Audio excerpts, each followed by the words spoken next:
Should you go out and buy Doom? Well, that's a good question, and it doesn't have a simple answer. Let's first review the history of the franchise. Doom is a nostalgic first-person shooter that is getting a reboot almost a decade after the last title was released. Now, if you're a kid like me, when the original Doom came out in 1993, you know how the game revolutionized gaming for both first-person shooters and 3D gaming. Unlike its predecessor, Wolfenstein 3D, what made Doom so special was that the fact that it introduced multiplayer gaming in the first-person shooter genre. Fast forward to today, and I believe Doom has an expectation to revolutionize gaming again. So that is how I will personally be evaluating this game.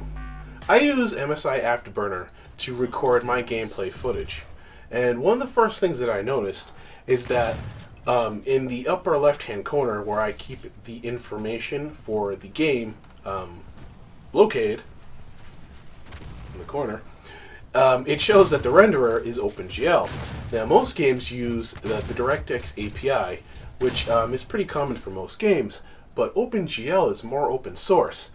And what I believe, no matter if you're using an NVIDIA or an AMD graphics card, is that this will improve gameplay for everyone. I also believe that there will be a lighter load on the CPU. So with that assumption, I assume better gameplay. Well, it seems my assumptions were correct about the gameplay. The game seems to run smoother, and it does seem to have a lower CPU usage, overall resulting in smoother gameplay. I will note that my game was running with the lowest settings. Now, the beta didn't really seem to have too many options, and it looks like it forces you to have what seems to be very high settings automatically. The low settings aren't really that low. They're probably like high settings in every other game. And the level of detail is still incredibly high in the low settings.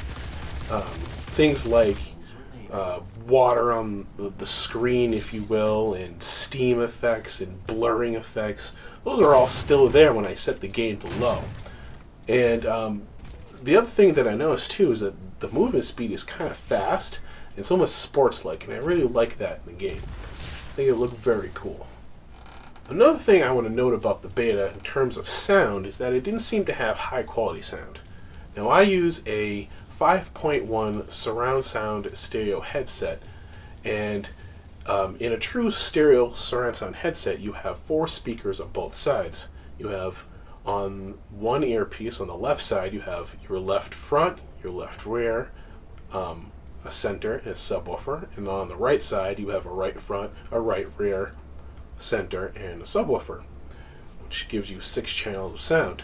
I can tell you that the sound was not being positioned in my earpieces, which tells me that I was just getting stereo painting sound. I assume that when the full version game comes out, that this would have been addressed, or it just simply was in the beta because it wasn't important, but I assume the full version game will have proper surround sound.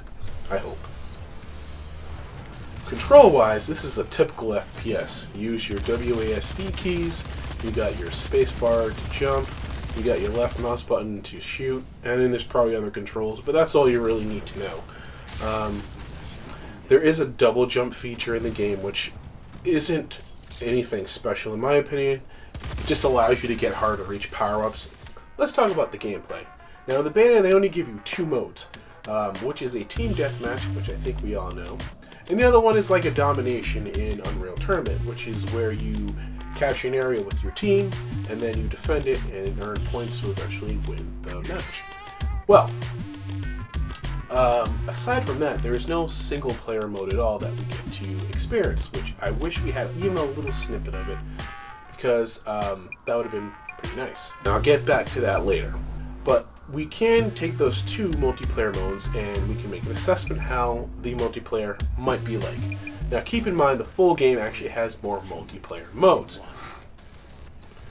In terms of the multiplayer, before you can get into a game, there's actually a few things that you can do. You can customize your weapons, you can customize your character with all sorts of details and colors and whatnots and decals. And you can also customize your taunts. It's not unusual. Oh yeah!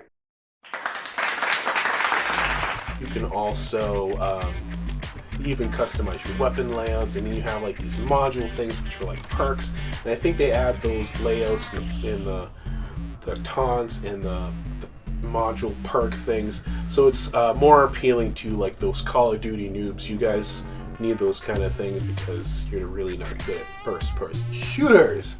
Anyway, once you get into a game, it's I like the movement. It's very fast-paced, and it's a very slow learning curve. It's very easy to pick up the game.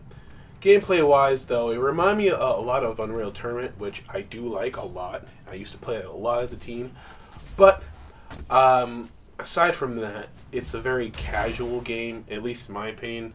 I wouldn't look at this game as a professional type game, which may be something that Bethesda and ID were looking to do, but this game is just unfortunately not going to do that.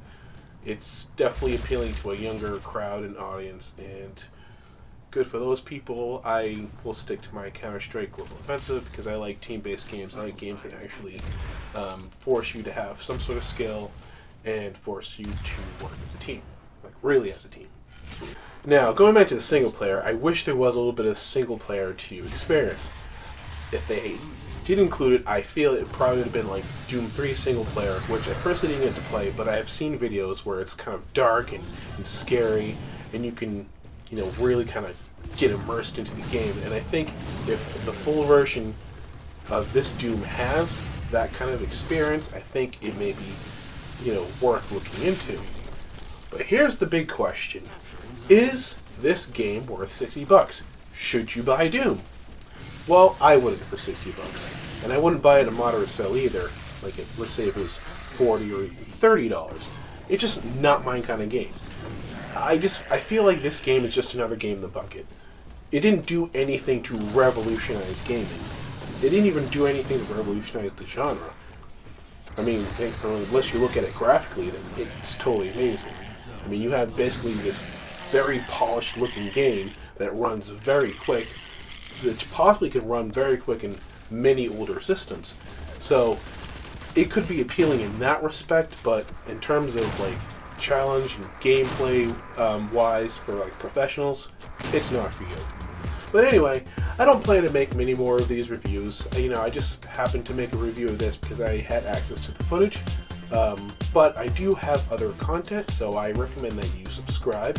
I do reviews on cameras, and I do reviews on computer hardware, so definitely look out for those. And thanks for watching. See ya.